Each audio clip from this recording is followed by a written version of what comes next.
Saudara, Timnas Indonesia U23 akan melakoni laga perdana babak kualifikasi AFC Cup U23 Grup J melawan Laos malam nanti. Timnas Garuda Muda pun optimis bisa mengalahkan Laos dalam laga yang akan digelar di Stadion Gelora Delta Sidoarjo.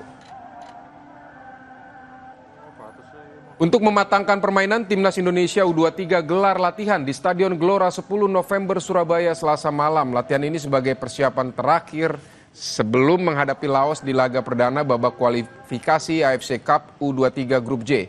Sebanyak 23 pemain dalam kondisi siap tempur dan ikut menjalani latihan di bawah arahan pelatih Gerald Vandenberg. Skuad Garuda Muda juga diperkuat 3 pemain naturalisasi, yaitu Jens Raffen, Rafael Struijk, dan Dion Marks. Vandenberg bilang anak asuhnya secara fisik jauh lebih siap dibanding saat ajang AFF U23 kemarin, karena skuad U23 telah mengikuti latihan bersama klubnya masing-masing.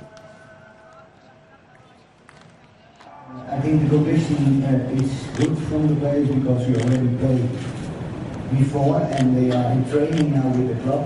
So normally you have to be better. I think we have to see it tomorrow. My feeling is that we will do well.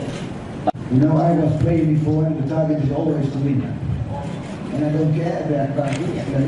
We need to win. And that is something the players need and have to understand.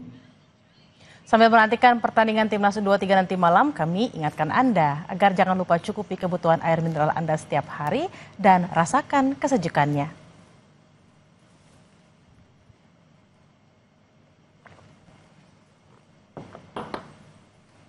Saudara, terima kasih telah bersama kami di Kompas Siang hari ini. Saya Vidi Batlolone. Dan saya Tili Reabella, tetaplah di Kompas TV, independen, terpercaya. Sampai jumpa.